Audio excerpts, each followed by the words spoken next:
So it was about, I guess it's probably last October, just browsing on the Twix, and a mutual of a mutual of a mutual.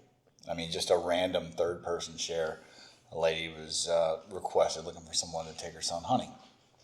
More specifically, I'm adopted mom. You know, I'm not into any outdoor stuff. Like, I hated guns growing up because my brother shot me with BB guns. Right. But this kid is all boy. Please, can someone at least take him hunting? And so I reached out. I mean, we have plenty of land here, right?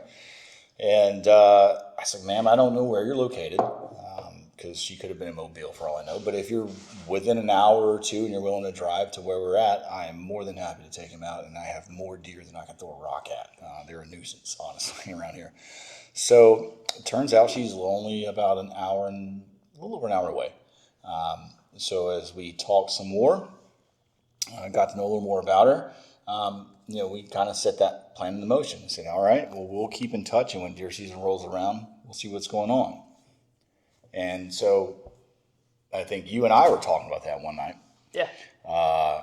And I believe it was your idea to see about bringing the kid out. Yeah, because this was before deer season doesn't start here until like December, right? Yeah, late November, December. And so we were getting ready to have our November event. Yes. And I was like, well, screw it. Just bring him out, right? Bring him out. If he wants to shoot guns and do stuff like that, like, we'll let him shoot all the guns and that we talk got. about training mom, too, because she said that she was interested in looking at a handgun because even though she didn't like them, she knew that she might need one to protect her son. The importance of it, and wanted to learn and get some training. So, hey, we'll have him out. As it turned out, unfortunately, her work schedule didn't permit them to come out that weekend. But that got the ball rolling, and it was your words, I do know specifically, that you said, it's a real epidemic in this country. You were the first one to say it. And not that anybody didn't know it, but you were the first one to tie these things together with this kid. And it's like, this is a real problem. And a large amount of the cultural issues and political as well that we have and are facing today can be traced back to the lack of a nuclear family and a father in a household, and more specifically, weak men.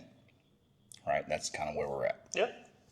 And so let's see about getting some people out and to see that. Let's not only get this kid that have him shoot some guns and bring him around, but let's put him around people who may have come from the same situations, like us, and show them that just because you don't have the standard Mark I motto upbringing or whatever, or from a really horrible situation, you can make something of yourself. And there are people that have done it. Here's how we act, operate, and here's how we conduct ourselves. Here's the right way to do things, and build character from there. And we just started talking, and that snowballed, man. And because I, as you well know, that's a very personal point for me, and that really lit a fire under my ass because I didn't have the best upbringing. Right. I almost exclusively had nothing but poor examples of how to be a father. Yeah. And I had some good teachings from both my father and my stepfather. More bad than good, but some good, But honesty where it counts. Pretty awful shit, to tell you the truth.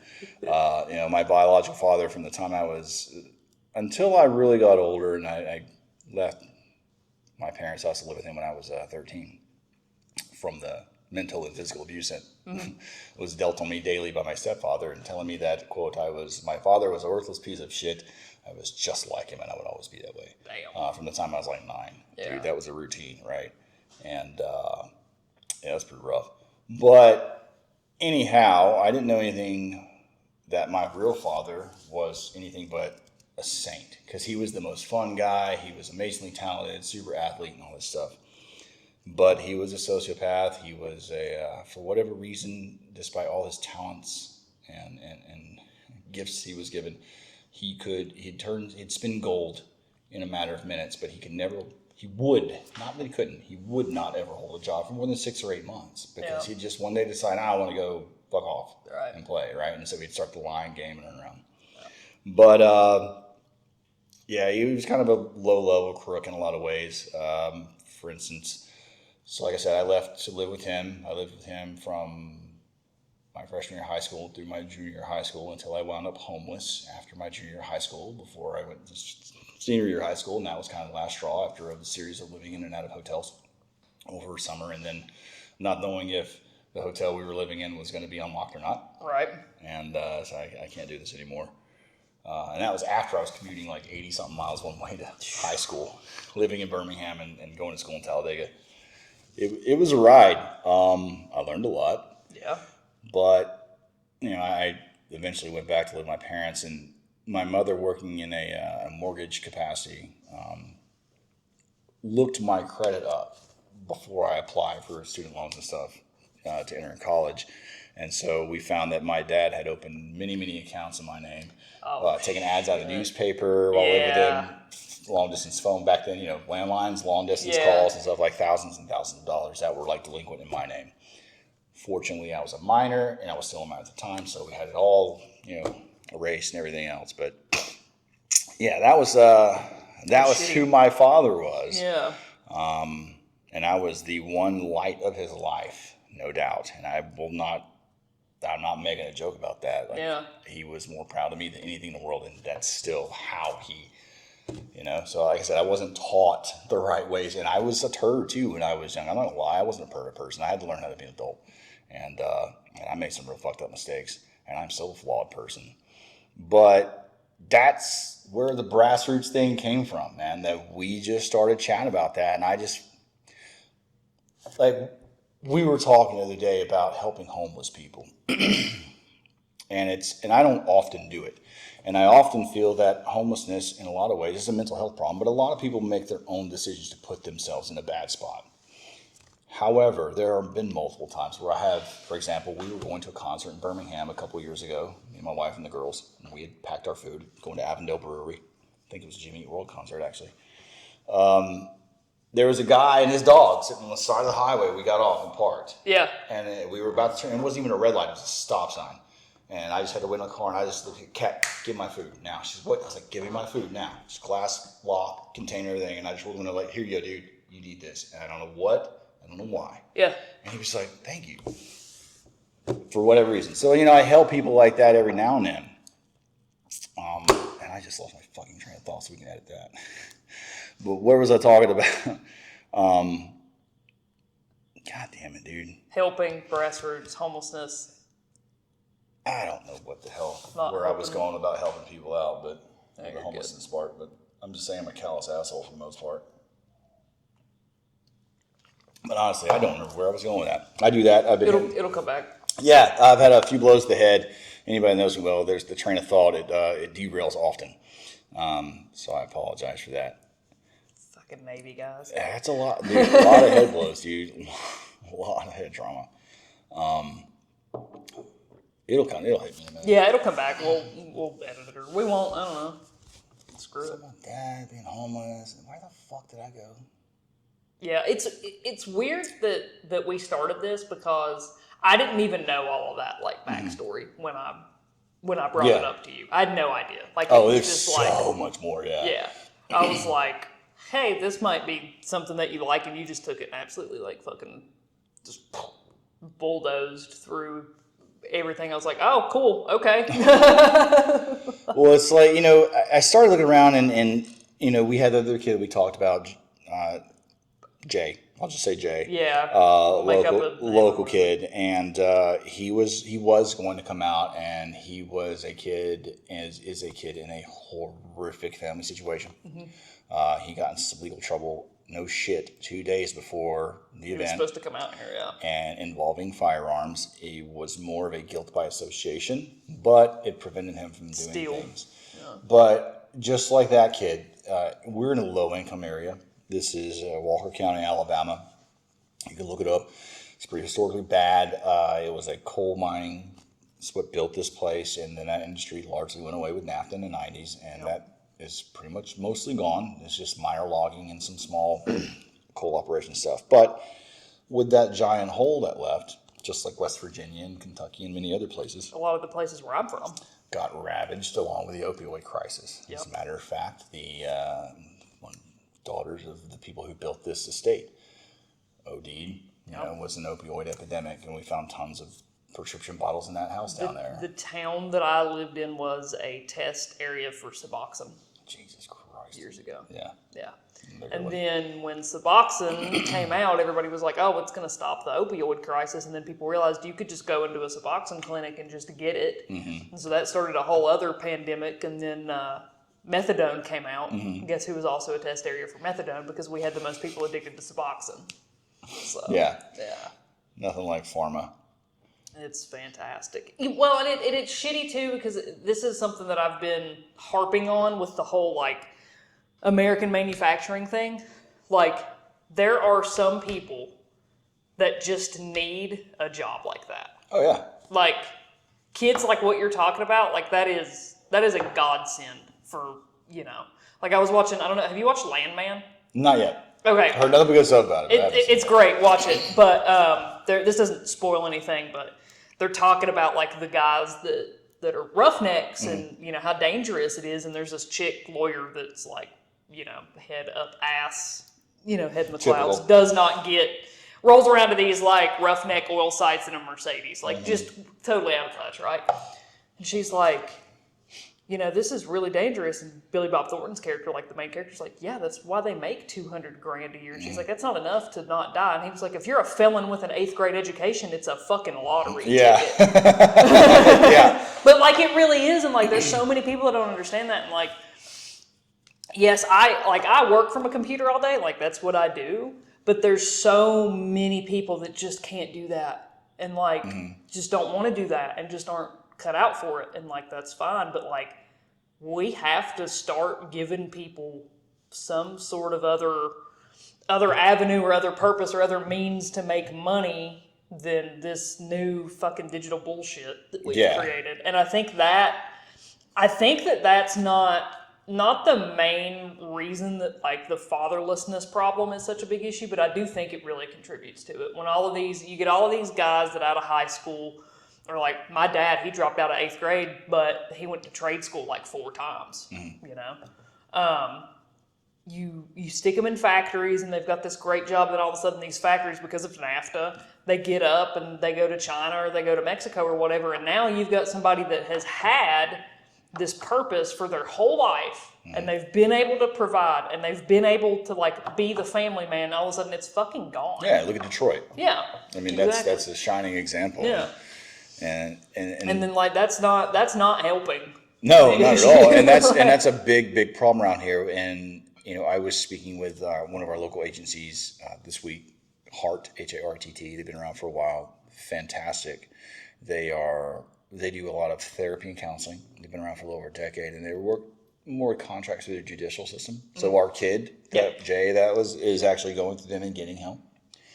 But I was speaking with them because they had some programs and some good tie-ins, as well as looking to volunteer and help them and more reach and getting in touch with the city and stuff like that. But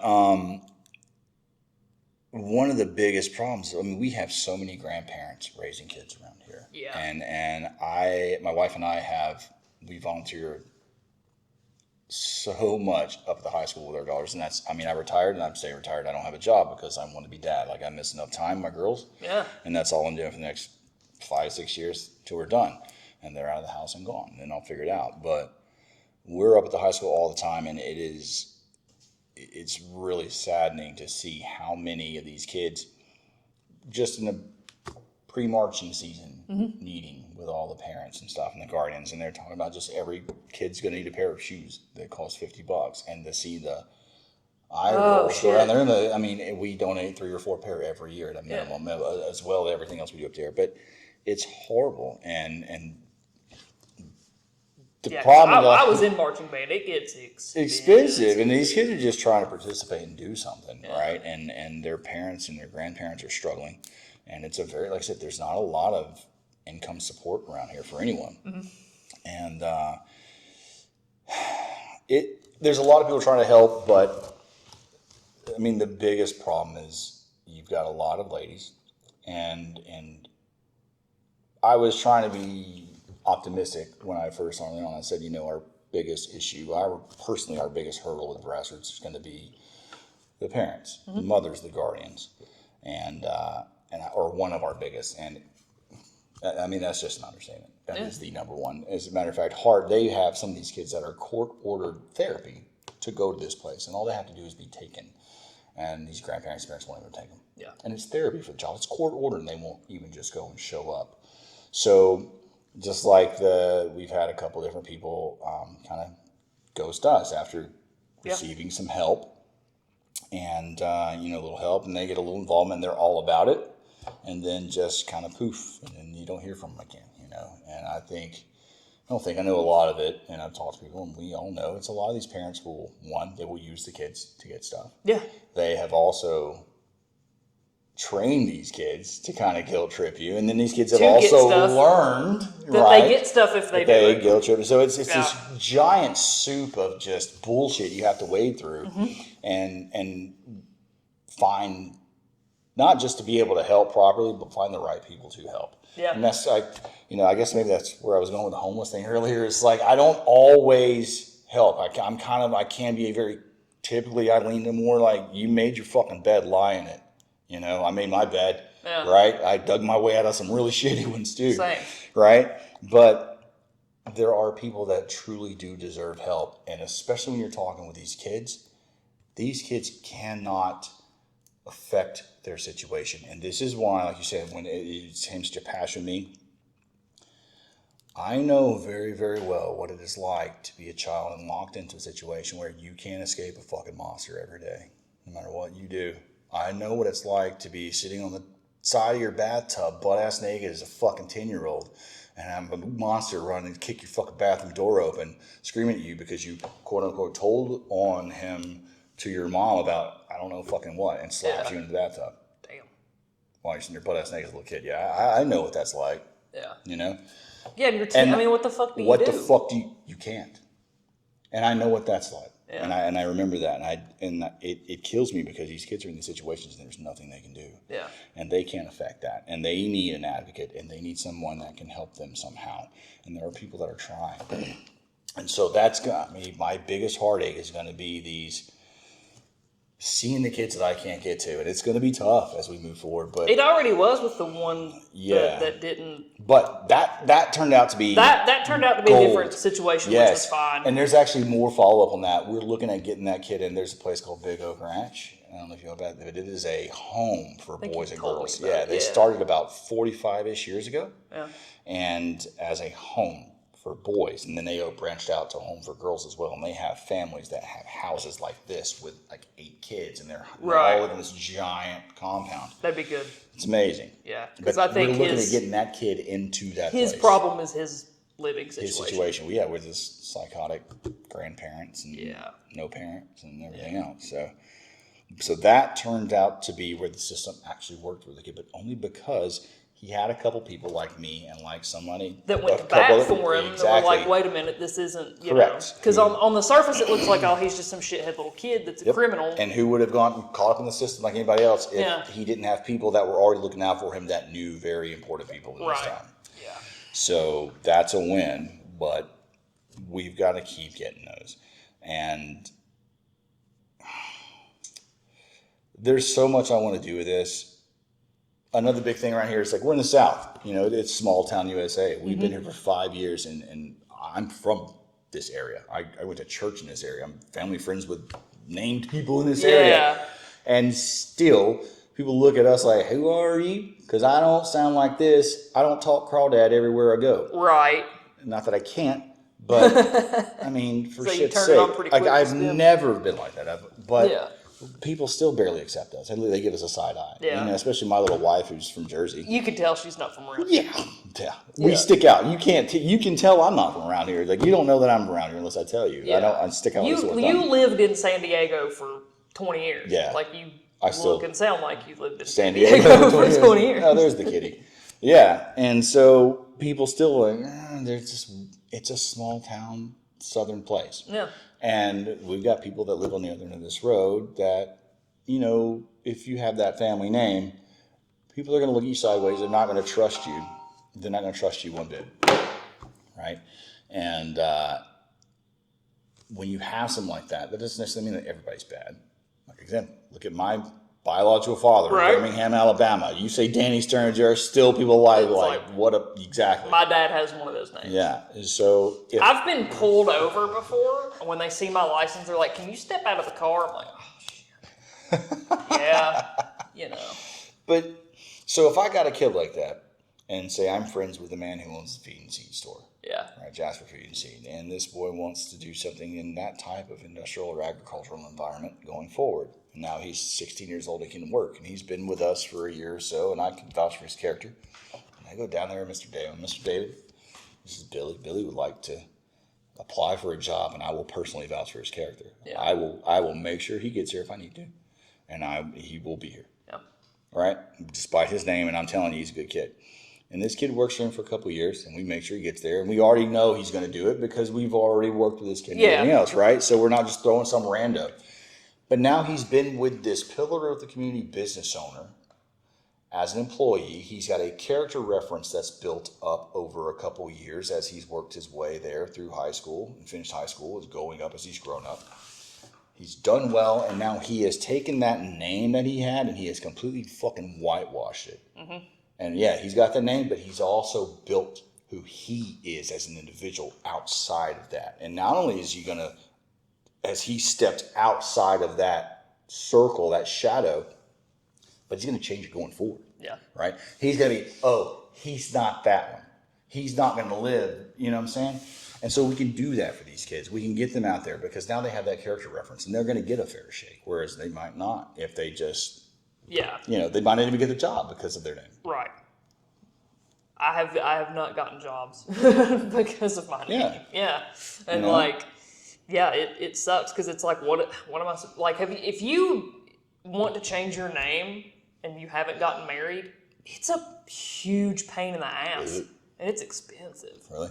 God, it's crazy. Dude, in Virginia, I think you had to have a public hearing about why you want to change your name. I'm not even kidding. When I lived in Virginia, I looked at it, I was like, I ain't fucking doing that. It's crazy. Like, what? I want to be Red Dragon. Yeah, like, it's crazy. But, yeah, I mean, again, like, what are you supposed to do? Mm-hmm. Something that we talked about, too, and I don't exactly, like, have this fleshed out yet, but we had talked about, like, speaking of names, taking that Brassroots name, and we've got basically a standard operating procedure that way that we can extend it to different states, different areas, because we don't want it to just be here. Like, obviously, it has to start here. Yeah, because you're only going to be able to help so many people in this little area. Yeah. Right? So, being able to kind of systematize it and say, hey, this is kind of how we do it, and this is the brand around it or whatever. Like, this is what we do, and then being able to give that to people that want to start a franchise in a their weird own, way. Yeah. A franchise nonprofit kind of. Yeah. And not sell it, but Yeah. And build the packages out precisely. Just like, for example, the Brassroots ambassadors or whatever. You know, that's so. You know, again, Brassroots. We want that to be a more of a boutique tailored long-term mentorship program. Like, one of our biggest heartaches with anything is, hey kid, congratulations, you made it out to this great event that we're putting on today, that you have your disease or whatever. Yeah. Hey, you see our logo over here? Make sure you come here, get that picture. Come here, kid. Yeah. Get for that logo. You I for that logo? I Move hate logo? All right, hey, have fun today. If you make it out next year, if we're back, not like bye. And it's that one day. And it's not that it's a bad thing, and that they're not doing good for the kids. Yeah, but there's more no of a support. Marketing It's a media exercise and a media event and a one and done for these kids. Yeah. And then they're out of their life. Well, this kid still has to go back to a shithole situation and live and flea infested with Also, fun marketing tip, if that's your logo, that kid will remember that for the rest of their fucking lives. And it won't be good. Yeah. Like, they'll remember that. Yeah. Like, they'll be like, oh, XYZ cell phone company or whatever the fuck it was told me to go fuck myself. Yeah, but then I remember seeing my face on a freaking giant-ass billboard while they were promoting their fucking nonprofit or whatever, right? Yeah, so, and I didn't get jack shit from it. Precisely. Yeah, they remember that. That's not a good look. But and so that's why we want to stay around. Like, I want to, it's a souped up Big Brother program, really. Like, if these kids have a game or a wrestling match or whatever, they need somebody there. Yeah. They need somebody there. I know what it's like not to have somebody there. To Yeah. look in the stands like you never fucking have any, or not even have anybody make an effort to get your ass to practice when you want to Right. go do stuff. Conversely, I know what it's like to have your dad scream and cuss out the entire high school baseball staff at a home game for pulling you in a ball game where you're pitching a perfect game in the 6th inning because who gives a shit? Yeah. It's just a rando game. But no. You're better than all these fucking losers, son. Pack your shit and let's go. Fuck them. Fuck all these people in this town. You don't need this. You're better than this. Hey, have fun going to school tomorrow. Yeah. With all of this, yeah. Yeah. Well, I'm sitting there in the dugout like, What just the hell happened? do I do Yeah. as a 16-year-old kid? Yeah. I want these boys to have somebody that will be there, that is a stable, solid person who isn't some fucking whack job, who they don't have to go, well, you may or may not make it today. Is he going to be sober? Yeah. You know, who's he going to have with him? No. These boys need a friend. And it's not like we're trying to be their father. That's not what this is about. No. This is just to show them, here's how a grown man is supposed to conduct themselves. Here, then we're different, but here's some guidance, son. Because there's all that, and we're targeting boys 11 to 14. Yeah. And that's the pre and pubescent. Oh, It's a rough age. feral caveman testosterone energy. Yeah. And you don't know what to do with it. Yeah. And we're here to direct that. And that's like I tell some of the ladies that we've talked to. Mom, I'm going to build a fire. I'm going to build the biggest fire I can build. Now we can either burn down the neighborhood across the street or we can cook dinner. Yeah. How are we going to direct that energy, right? We need to direct that feral. But the fire's happening It's regardless. happening. It's happening. Yeah. And we're going to make it big. So we're going to cook steaks or we're going to burn the neighbor's house down. Yeah. We Or need to we're going to direct, heat the house for all of winter. we need to direct that energy out of that feral, and from the feral destructive to the constructive. Productive. Yeah. If I got a hammer, it's one of my funniest things. Joe Rogan says, I got a hammer, I can sit there and hit myself in the dick with it all day, or I can build a house. Like, it's just, the tool is the tool. It's what you do with it and how you put that energy to work. Yeah, for sure. That's what we need to do, and that's what these boys don't have. We hear so much, and I say the people that I talk to working with kids, you hear so much, oh, they're hassling me, or, the police are always bothering me. Well, what were you doing? Well, I was riding my dirt bike down the street, and I'm saying better. No, we're good. Yeah, cool. But it was like, I was riding my dirt bike down the street with the helmet. Well, like, son, you're 14 years old. Yeah, you're riding you your dirt can't bike down do the that. sidewalk with that helmet. Yeah. The police aren't hassling you, buddy. They're trying to save your life. You Yeah. know? But all they've ever heard from whoever they've been around is the police. Fuck the cops. They pulled me over and they're hassling me. Yeah, well, Yeah. you just bought a bag of meth from Ricky Crack Rock down the street. Like, duh. You stupid fucks. Yeah, you went to a trap house and Yeah, were there for an hour. Clearly. Like, no shit. Yeah, they're going to pull you the fuck over, you moron. Yeah. But these kids don't know any different. That's all they've ever been told. And so, just like you said, let's get them out. Let's get them around some adults. And not just around guys. Around me and my wife. Around you and your friends. Around me and my friends. Around other people and their wives or their friends or girlfriends. Around people who are grown, mature, have responsible characters and personalities, and interact in a proper, constructive way that is free from all of the insanity and conflict and just absolute ridiculous, immature decision making that these kids are subject to all the time. That just influences their entire life. Yeah, and makes it worse. It Feeds that fire, and then you're right back where you started. Yeah. Yeah, and we've got a lot of plans. Our programs that I want to implement. Another one is it's so funny. Like this one kid is such a horrible situation. But one of the big things we want to do is we're having a sheriff's election this year. It's pretty wacky here in this county right now, so we're staying a little clear of that.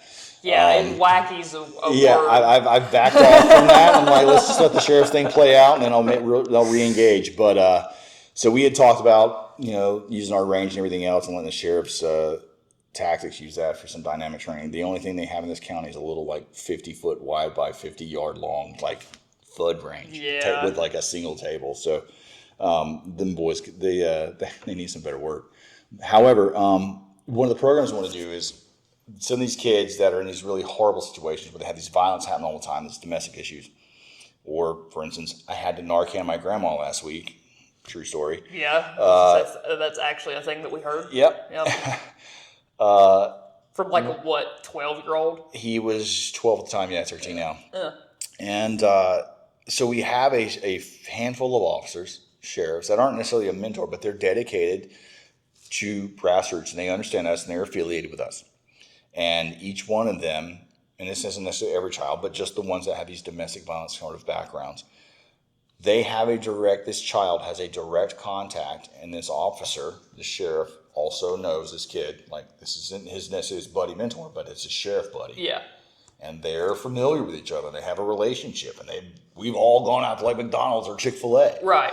So if this child ever has a situation where, oh my God, I have to Narcan my grandma, or my mom is attacking my dad with a knife or whatever, he doesn't have to call or wade through 911, all that other bullshit. Or he calls his SWAT sheriff team friend. kicking your door in. He calls his sheriff friend directly. This guy knows exactly what's going on. He knows why this kid's calling him. He has an immediate report, and this guy can right? So it's a direct contact. We're removing a link in the chain that is so fucking often fails, and that's the 911 connection. Yeah. So often fails. Or it takes too long. And this kid doesn't even know who he's talking to. So if they're going to be a lot more apt to call if they have a friend who is a sheriff. Yeah. Who is one of the deputies. You know what I'm saying? That they've maybe come out here and shot with before with us. Yeah. Right?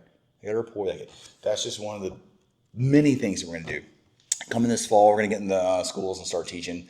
Same thing with this HARP program. Yep. I got a meeting due with them in a couple of weeks. Go back over there with their youth outreach program coordinator, and get them involved. And then I will be going over there and starting and being doing guest lessons. So nice. Teaching kids all right, boys, we're going to change a tire this week. Yeah. We're going to change lawnmower blades. We're going to sharpen a chainsaw blade.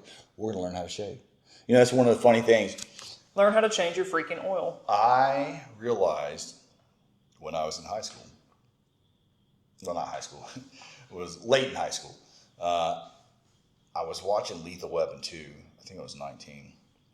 So maybe it was not high school, but anyhow.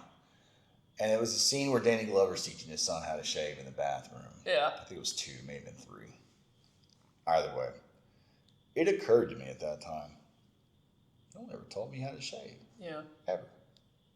Never took the time, never asked me anything about it. To this day, you've never shaved. Right? This is all it does. But it just kind of, it just hit me. I'm like, why do I feel like I missed out on something? Like I never had a father relationship with anybody like that. That type of mentor, confidant, talk. I don't know what the fuck that's like. I have no idea. Yeah. And I'll never know. I just won't, man. Right. It's not me. But I can be the best friend and guidance counselor or whatever you want to call it that I can be to somebody these kids else. And help these kids and at least give these boys someone that they know they can call and ask for advice and talk to, where I never had that. And my neighbor pretty much said a lot of the same stories. Like when I started telling Chad about this, he said, you know what, man? He's like, I didn't have the worst growing up. He said, but I wouldn't have picked them. I mean, that tells you a lot right there, right? It's such a much more common issue than I think any of us really realize. We all just internalize our little bullshit. And we're like, oh, well, I wasn't raped with a bat. Yeah, I wasn't tied with barbed wire and locked in a box and raped by my uncle repeatedly, so it can't be that bad. But, dude, when you're a little kid and all you're trying to do is hey, I love you. Isn't this cool? Look, I did this. Are you happy? I'm trying to, do good and make you happy. And all you're being told is, go the fuck on somewhere. At best. Even if it's one of my favorite sayings is children would rather be praised than punished, but they would rather be punished than ignored. Absolutely. Every time. Dogs the same way. Yeah. Absolutely the same way. That's why they chew your shoes up. You don't take them out and give them. But, hey, just pay attention to me. Yeah, I've got stories for days. Days and days. I actually thought it went so damn depressing for everybody. I actually considered doing a shitty father story hour on Twitter. Hey, welcome to this week's shitty father story hour. Remember that time? That might make a good thread on the Brassroots page, actually. A little self-deprecating. Self-deprecating humor, I think, works if the person doing it is actually hey, we've moved through it, and like I've got all this stuff, and like you're married, and you've got kids, and you got this nice house, and So like when you use somebody like that uses self-deprecating humor, it's like, oh, it's funny. Yeah. But like when somebody's a loser and they do it, it's like, well, it's sad. Yeah. It's like, yeah, no, okay, well, is there a happy ending? This is weird. Yeah. So. I didn't sign up for a tragedy. Yeah. So. Anything else? Man, there's so much. I mean, I know that. Yeah. Like, of course, there's. Look, we're the biggest. Honestly, my biggest issue, or our biggest issue right now, is it's going to be getting in front of kids and getting them. And that's why I kind of almost drew up a contract as part of our procedures as we go forward, and we start actually getting candidates. People realize what the deal is, and they're like, "Oh, we really want to be because part of it." Yeah. And like mandatory minimum involvement, on both hands. And I really like this Heart Place. We talked. It's funny they were saying like, we're kind of Christian values, but we're not church affiliated. Even though the two founders, the two directors I was talking to, one is a full-time pastor, and the other lady's my neighbor from down the street. I didn't even know small that. Town. Yeah, I know. I didn't know that. Shit. She's like, oh my God, you're oh my God. Yeah. But the same exact thing. They said we have Christian values and everything else, but we're not a church affiliate organization. No. And I was like, that is perfect. Exactly. Because you just run into so many silly issues. And, it's the same way. They're very good. And so I will start getting in front with them. They're exclusively through the courts, but it's just getting going. Yeah. Like I said, and I said this back in, November when we first started, like, it's exactly what I said. I was like, I'm going to spend all of January, February writing, doing all the documents because it's going to be cold and I'm going to be outside doing jack squat. Right. That's what I did. Locked myself in the office and did all it. And I was like, we're going to be able to only help maybe 2 or 3 kids this first year. Yeah.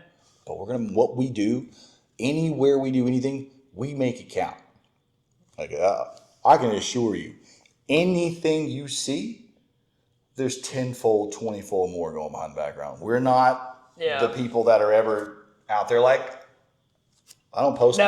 I don't post anything much, and I should be better about that. I'm glad you came back to that because one of the things that I wanted to talk about was about the whole, like, the media side of it. Yeah. And they're just like, oh, look at this kid and look at his dirty clothes and ha ha ha, he's poor.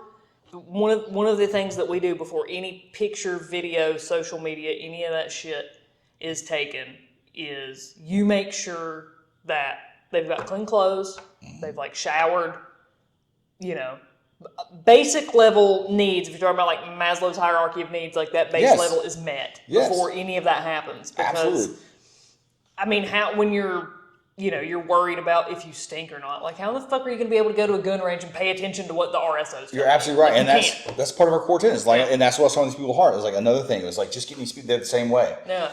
Affiliate with our dentists, some of our dentists locally, barbers. I'm throwing this wacky shit out to get wacky on purpose because I've got a couple barbers I'm talking to that we're going to affiliate with, so that when I get these boys in here, if they need a haircut and their moms can't afford it, I can take them down there. So we're going to get you a barber cut, dude. Yeah. They're like, let's go to the barbershop. So let's go to the barbershop, son. And get these kids. They didn't work. I want to be able to go get these kids in there and be partnered with the dentist and at least some type of reduced rate, something. Yeah. And then take some of the funds that as we move and we start getting money, use our money to help these kids get doctor stuff. Because like you said, your basic level needs. If you don't feel safe, secure, and clean, nothing else matters. That's safe and secure. At all. Like if you're just trying to like just survive and you can barely do that, you can't do anything else. My first job in high school, I was 15. I worked illegally. It was for a phone bank calling center. It was where all the little pothead stoner kids went. Not that I was one at the time, but my friends were that I knew from like when I was a little bitty kid. Right. And they're like, bro, this is where we all go because they don't check each slide. Tell me checks, they don't care. I'm like, cool, what is it? And it was the Alabama Peace Officers Association. And so you had this script, and you call all these old people. You just go down the whole thing, like, "Yeah, I'm Alabama Peace Officers Association. Look for a donation. Say it real fast." So I said, "Police officers," and you're just like trying to scam old people out of money. Yeah.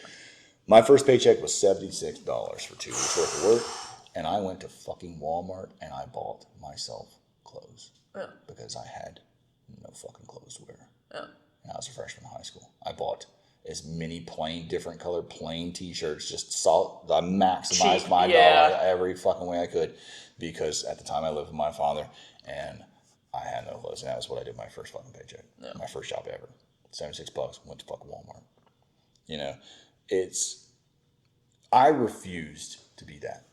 I didn't know how the fuck I was going to make it, but I was going to do something. And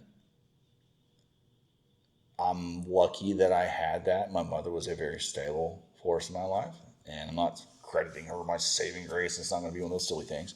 She made a lot of fucking mistakes too. She left me in that environment with that monster. Yeah. Right? She could have left at any time. But that's okay. It's gone. We're good now. Everything's fine. We're adults. I remember what we were talking about. I was just talking about them, the financial stability, everything else, stuff. Yeah. And like I got to see that at least, and I had that, and I bounced back and forth. It was a really weird thing growing up, and I kind of had two different sides of shitty coin. Both sides like had some positives, had some benefits, but it hurts me, man. I'm naturally a very empathetic person. I don't know why. I wish I wasn't. Yeah. I love animals. It fucking sucks because when I see a kid hurt, like one of the things that I was going to do, I forgot out a couple years back is I was put in touch with Jared Hudson. He's a former team guy.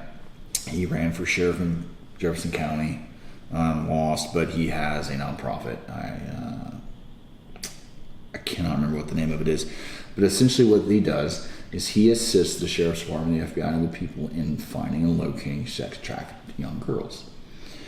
And I thought about assisting him, and not not in like a shoe roll not way. Kicking doors. No. They're just assisting in other ways. But I can't do it. Yeah. I talked to him about it. I was like, maybe I could do it, but I can't be involved in that. I have 2 daughters. There's no way. They offered me the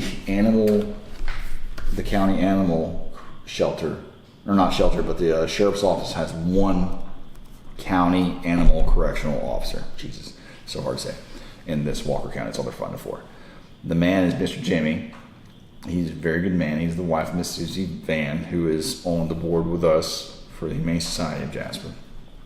He's damn near 80 years old, or 82, and he's the only one running around this county in the poor ass Walker County where there's nothing but animal abuse stray cases. dogs, yeah. And they offered that position to me because we constantly volunteer with them. We're constantly helping out and doing all stuff with the Humane Society as members of that and on the board and stuff. And I had to turn that down. I couldn't. I'm like, there's no way, dude. If I walked in somebody's house and I knew there would be, I'd shoot them. There's no fucking way. I couldn't right? fucking do it. I'd just take me to jail. And again, like I said, I'm kind of a callous asshole. Like with adults, you're a thinking individual. Yeah, with people I can. Yeah, but children, animals, innocence, and I've always been that way. And maybe because I was helpless and kind of innocent, and I couldn't do anything, I couldn't fight back, and so I made a goddamn determination that hell, that's why I ended up with my dog. She somebody dumped her on the side of the road. She was in a cardboard box. She was a little 3-month-old puppy. So I just made sure that I wasn't ever going to be in that situation again, and I look for every opportunity to stand up for those who can't stand up for themselves, and I want to be a voice for those, the voice for the voiceless.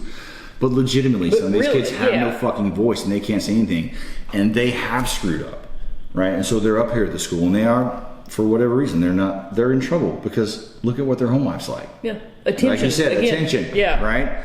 So the HEART program said they had to develop another program because they would get the kids for 6 months, 6 hours a week for 6 months, and then they would start having kids reoffend to get back in. So they had to develop a secondary program, right? Yeah. So just like some of these kids don't have a voice. Like they've already got the bad name, and the teachers and the principals have already written them off because they've got that family name and they've gotten in trouble, and they have no one to go up to that school and stand up for them, right? Whereas sad little shit with her rich little mommy or whatever, or mommy that just gives a shit, how about that? Just fucking cares enough to go up there and bitch, will get away with fucking murder, whereas this kid, because he gets crucified because he has no advocate whatsoever. Yeah. So I can be that advocate. Yeah. I gotta, and I'm retired, man, and I can do it. And you got all the time in the world. We're gonna do big things. We are just getting started. But once we get that, Miss Lisa was she's like, there's several action agencies around here that are just waiting to fucking throw money at people to help these kids. There's just not enough people doing it. Yep. There's not enough people doing it. So we are getting in, and I'm getting us in the right people, and we're going to do a lot of good stuff. And We're gonna make some big fucking waves. Fuck yeah. So, really quick, before we end this, what's your opinion of Andrew Tate? Look, man, I'm not gonna try to sit here and be like some strong jaw Jocko motherfucker, all right? I so wanted to get a hookah and. Oh my god, that latest video. It's so stupid. He has to be trolling. He has to be. Look, it's like he's gotta you be have to be able to watch that and be like, this is ridiculous. Yes, but the problem is that there are kids that are eating that up. That see it and they're like, oh, he's so cool. That's cool guy. Yeah, and with like all of his problem. watches and like a stack, like on his. He's not doing anything more than what he did when he was talking to dudes, pretending to be a chick. Yeah. Tell him how he was going to stroke them off right. Yeah. Yeah, that's a real masculine bro. Anyways, he's not doing anything different. He's just selling a story to somebody, and these kids are eating it up, and they think he's cool because. Rent an Insta host. You know what I mean? That's all it is. Yeah. It's no different than Bill Zarian. He's just a second Bill Zarian. Bill Zarian did this shit 10, 15 years ago. Another dumb fucking faggot. Yeah. What a dumb fucking piece of shit that guy is. Yeah. Right? Try to go through Bloods a billion times, still can't. Fuck that guy. Fuck that guy. Tim and Kennedy. Andrew Tate. All the shit that's come out about him lately. God damn it, Tim. Like, I used to like that dude. I'm sorry, buddy. I did I'm just too. going to say, stop fucking lying. So, just don't make shit up. Look, Fucking Dave I'm not a Portnoy. super operator. I wasn't. I went to Buds and I got fucking hurt. Sorry. Yeah. Thanks to the Rocks, thanks to Hotel Del. But I was still in the fucking SOCOM. I was still in fucking Spec Ops, still training fucking team guys, jumping out of planes, doing all that cool shit for their 12 You fucking just didn't make years. seals. Just not a team guy, dude. It wasn't in the fucking cards, man. It happened. I got some Shit happens. some great ankle scars to prove, to show from it. But thanks for playing, right? Here's your fucking thanks for trying card. Right. You attended. Yay, you went to Buzz. I got a certificate that said I was here. Yeah. But hey, that's more than a lot of people. dude, fucking don't get. make shit up, man. I jumped out of fucking airplanes. I got a whole bunch of cool stuff. He threw 50 grenades. How did you carry 50 grenades? First dude? of all, do you not play Helldivers and you know you can get a backpack with fucking recharge shit? Oh, yeah, I He had a forgot. buddy. He had a buddy pack. I forgot. He had the rover on Look, his back. the Andrew Tates, the Bill Zarians, the liars, the fake machismo clowns, they're just worthless posers. They're snake oil salesmen. They have no marketable skills.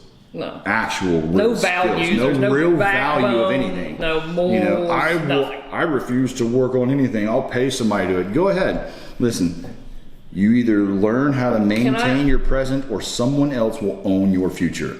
I live on what is now a multi-million-dollar estate again. It is again because I worked my ass off and my wife have worked our asses off because the rich, extremely overly wealthy people, third generation money, right? Squandered every fucking nickel display. They had a crew of 20 plus landscapers along with another 15 to 20 people who ran the horse business.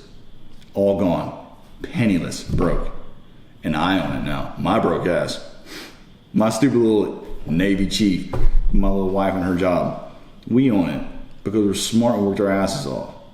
Like, And maintain you did your all the present. work here and cleaned all the shit up that was all overgrown. And No, you helped me today. Yeah. Let's fix it all the time. It's a constant effort, man. And I couldn't do it if I wanted to retire. But the point is you can have something. Not necessarily. It doesn't have to be amazing, but you can have something, and it doesn't have to be the most greatest thing in the world. But you can take care of it and you can keep it clean. I tell these kids all the time, just because you live in a trailer doesn't mean it has to be a dirty, shitty trailer. yeah. You can still keep your stuff clean. There is an episode of Boy Meets World. Fuck you, Vivek. But it's when they first go to college and like Corey and Topanga move to like this like really shitty apartment, and when he turns the water on, it's like all brown because the pipes are rusted. Yeah. And he's pissed off because like I didn't grow up with rusted pipes, and like his best friend who grew up poor was like, why don't you take some fucking pride in the place and learn how to fix the pipes? Clean it. And like, and so he does, and his dad doesn't help him. He's like, no, figure it out. Yeah. Like, you're on your own now. You wanted to be big man. You wanted to move out. You wanted to get married. You figure it out. You figure out how to replace the pipes. Yeah. You do it.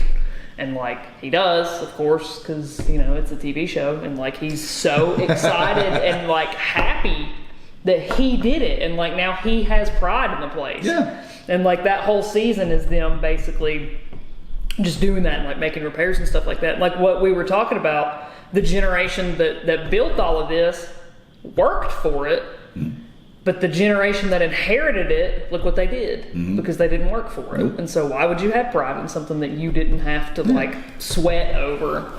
Here's a great test. It's if you ever think you want to sell your car, I want you to go have a detail. Have the best fucking. I want you to take all this shit. If you're one of those people that has stuff in your car, I don't care if you even have a few things. Take everything out of that car, and you go have a detail. Spend $100-$150 on it. Get a nice little wax. Ain't gotta be crazy. And then I want you to think about. Then you look at it again. Do you want to sell it? Do you still want to sell it? Yeah. I guarantee you. You probably don't. No, every time. Yeah. I've almost sold that excursion 3 times. Every time I clean, I'm like, it's clean right now. I got in it and I was like, damn, he vacuumed. Yeah, yeah. You know, and it's still filthy, but yeah, man, it's like when you take care of things, you just put a little bit of effort into it. Hell, I have a whole rebuild the country program, and it's kind of like a stupid ass socialist New Deal. But the point is, like, where we start and how we fix these cities, we reinvest in these shitty cities like Detroit. But we don't hire that shit out to Halliburton or some fucking other place. No. We organize that, and all of the residents, you're going to be the motherfuckers we're hiring to rebuild this city. It's like, you know, Chernobyl. Chernobyl was its own little, community. But to rebuild city. the place, you know, it's a government job. You get screened. You have to go to work. You have to. But we're rebuilding. We have all this infrastructure that we need to rebuild. We're crumbling. We could rebuild this country. Yes. Are you going to have a ton of federal employees? Yes. But what are we doing? We have to rebuild the country. Yeah. I mean, there's ways you can reinvest, and if you use the people that live in those areas to reinvest, then they're going to give a shit about it. They give a shit about the community. And they're going to be pissed when somebody comes in. That's something that I hate about like the H-1B thing. Everybody's like, oh, but they come over here and they work. They don't give a fuck about this place. But they send all of the fucking money that they make back to where they fucking came from. Dude, I learned that back in the day when I started working in restaurants. Fucking trickle down economics. Like for all of the things that I fucking hate Ronald Reagan for, like he wasn't wrong about this, and it pains me to fucking say that, but like he wasn't wrong about this. Like if you're doing well, you reinvest in your community, and then they reinvest in their community. And you know what? The nobilité obligée. Yeah. That is largely gone, and that's part of, again, when I say that we don't have strong men teaching young men how to be strong men anymore. Yeah. The obligation of those who have done better, even if it's just a little fucking better, not a lot, because we ain't rich, trust me, broke as fuck. I'm like, damn, John Dutton over here. Why can't you just buy me out? You dumb asshole. You think I got money? I got land. There's a difference. Yeah. But you have assets. Exactly, man. You're paper rich. Yeah. We're grass rich. I got all the grass in the fucking world, dude. But these, like, you give back, man, and these kids don't have, there's this whole hustle culture. Yeah. And I've noticed it around here. I noticed it very early on around here. Couple, and I don't want to say young, and I'm not trying to sound generationalist around here, but we're talking like 30s, just a few years younger than me, but our generation a little younger in that ballpark. And it's this, but it's our hustle generation, right? And so, had somebody do some work for me, and it was based on a daily rate, a $2,500-ish a day for a rate of a thing, right? And there was some stuff went down, and at the end of the deal, it kind of balanced because I got a good in on here. They gave me a good internet, but they took advantage of some things throughout. For example, I can't say it was to give it too much away, but just point being, it was one of those where I know you made an extra buck off of something that I said, hey, if you want to spend some extra time and kind of take that with you, because I know you can resell this, whatever. But what you did is you spent the build time doing all of that. And then you kind of knocked off and then you took it. You know what I'm saying? It was like... Yeah. Like the way you went about it was kind of shitty. Yeah. And not in like a direct kind of crooky way. Not at all. Right. In an above the board, but kind of like, I got an angle. Yeah. You know what I'm saying? And that I'm going to get my hustle on way. Yeah. And a little get over on you way. Yeah. And just, I mean, skirting that fine edge of, is that really good? Ethically? Yeah. Bro. Like, come on, man. Like, yeah, okay. But... would you kind of want to like thump me in the dick for that if I did that to you? You probably would, right? Probably. So, and that there's a lot more of that going on, and it's a creep. Yeah. It's this creep of hustle. Now I'm trying to gain an edge. Now I'm trying to game the game. Well, I think and you're kind of edging people and taking advantage. What I want to, because I think when a lot of people, when they hear hustle, they think hard work, which is what I think of. But then again, to your point, there's a lot of people that are younger than us that think what you just said. I'm gonna gain an edge. I got an angle on this game. Yep. Yeah, I'm gonna like find this little fucking game and run it or and whatever. exploit it, yeah. But when I say hustle, I'm talking about just like hard work. Just Bust like your getting ass. after shit. Yeah, busting Get ass. after it. There's such a big problem, I think, with like the Andrew Tate types that are like, it has to be this 24/7 and it never turns off. Like, you will die. Yeah. I'm sorry. Nobody. I don't care. The manliest man with the most testosterone in the fucking world, you can't do it. Nope. You just can't. Like, you have to know when to strike that balance, like when to actually rest. Yes. And like, That is, dude. So there was a huge, and yeah, I talk about teams and shit because I worked in them. Big deal. Get over it. But there was a huge culture shift in teams a long time ago from about the time I came in after the GWAT really kicked off in the mid 2000s. We really started taking a good look at how we were beating our bodies up and taking care of them. And the old mentality was just grind yourself into a fucking pulp, Push and then through if you it. break, heal, grind yourself into a pulp, you break it. And then we started like, wait. Let's rethink this. How do the NFL teams go about this? How do the Major League Baseball teams go about this? And that's when they started going the tactical athlete, the trainer, the pillar prep, and everything else. And we saw our injuries and our combat time, all that stuff improve. And so you have to balance. I have a cup. Let's say that's my bullshit cup. Right now, pretty empty. Yeah, I got there's a little got bit. a little bullshit in there, but I got a lot of room, right? Yeah. Now, if we start pouring bullshit in there, and I don't empty my bullshit, eventually that bullshit's gonna get full, right? And then what's it gonna do? When I pour my bullshit, it's gonna fucking run over. Yeah. And then that bullshit's gonna spill onto you, babe. Yeah. It's gonna spill on your phone. It's gonna spill on your mics. It's gonna spill on that camera. It's gonna spill on my lap. It's gonna spill on I piss myself because I just didn't swallow my bullshit. I didn't make time to swallow my bullshit. I just let that thing keep filling up. You cannot help anyone else if you cannot help yourself first. It is the reason that you put your oxygen mask on an airplane is for your kids, because I can't put it on my child if I'm passed out and they can't fucking do it for me. You gotta do it. You have to be able to take care of oneself first, or you will not have anything left to take care of somebody else, not for long. No. You have to. Self-care is critically important. Yeah. And you're damn right. That's- You're absolutely right. That is That's something too unsustainable, that I stupid see. ass life. I see a lot, and I see this more, I think, with older generations that are like, "You're a man. Don't talk about your feelings. Don't do." And there's a time and a place for that, but at the same time, it's like that's how that fucking starts to happen. That's how that bullshit starts to just. Well, and you know what? And that older generation, they were also dead men by the time they were 30. Yeah, they all had fucking PTSD from one reason or another, and at 40 and 42, inflicted that upon their literally- children. They were a giant potato on the couch waiting Yeah. to die. yeah, just Yeah. held it all in. Yeah. One of my favorite, I cannot fucking remember who said this.